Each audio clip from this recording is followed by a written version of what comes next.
और अमेरिका से खबर यह आ रही है कि ईरान पर हमले का फाइनल खाका इस बार तैयार हो गया है। लंबी जंग की तैयारी कर रहा अमेरिका और पीट हेग्सेथ ने मांगा है 1.5 ट्रिलियन का बजट, जिसके जरिए ईरान पर हमला किया जा सके। यूक्रेन से मदद घटाकर ईरान पर खर्च का पूरा प्लान सेट हो चुका है। और ईरान का जंग पर ट्रंप का बड़ा दावा, जंग अभी 2-3 हफ्ते और चलेगी, ट्रंप ने कहा है। ईरान की जंग पर ट्रंप ने बड़ा दावा किया है कि जंग अभी और चलेगी। हॉर्मुज स्ट्रेट पर अमेरिका का कब्जा है। ईरानी परमाणु क्षमता लगभग खत्म हो गई है। केवल अमेरिका की जीत से ही युद्ध का अंत होगा, यह कहा है ट्रंप ने।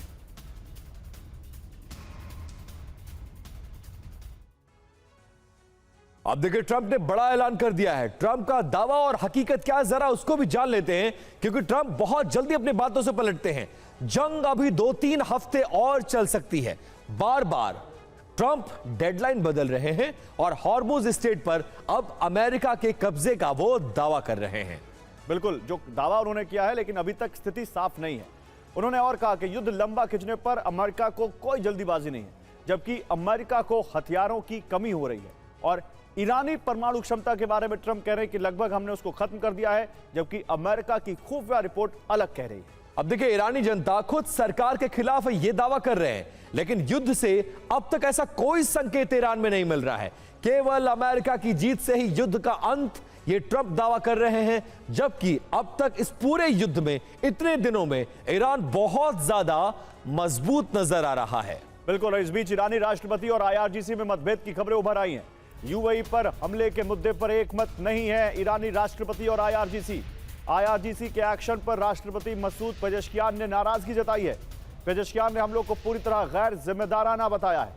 ईरान इंटरनेशनल के हवाले से खबर आई है, लेकिन अभी थोड़ी देर पहले हमने आपको बताया कि IRGC ने अब इस हमले से इनकार कर दिया है। और ईरान की न्यूक्लियर बम बनाने की क्षमता बरकरार है। अमेरिकी खुफिया विभाग की रिपोर्ट से पर्दाफाश हुआ है।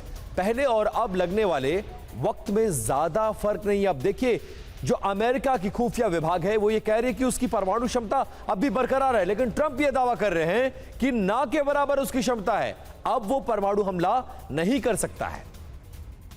और IRGC ने स्पीड बोट्स पर हमले के अमेरिकी दावे को नकार दिया है। अमेरिका ने नागरिक नौकाओं को निशाना बनाया है, यह कहा ईरान ने।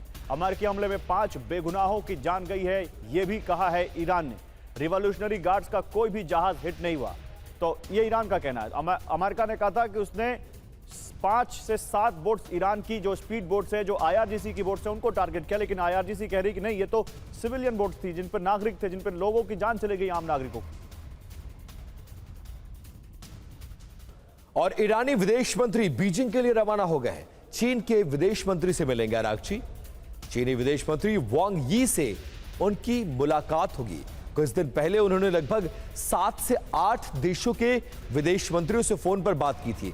उससे पहले इस्लामाबाद, रशिया समेत तमाम मुल्कों का उन्होंने दौरा भी किया था। और इससे पहले अरागची रूस गए थे और अब चीन में जाकर वहां के विदेश मंत्री वांग यी से मिलेंगे। अमेरिका की तरफ से संभावित नए हमले के बीच यह दौरा बेहद अहम है।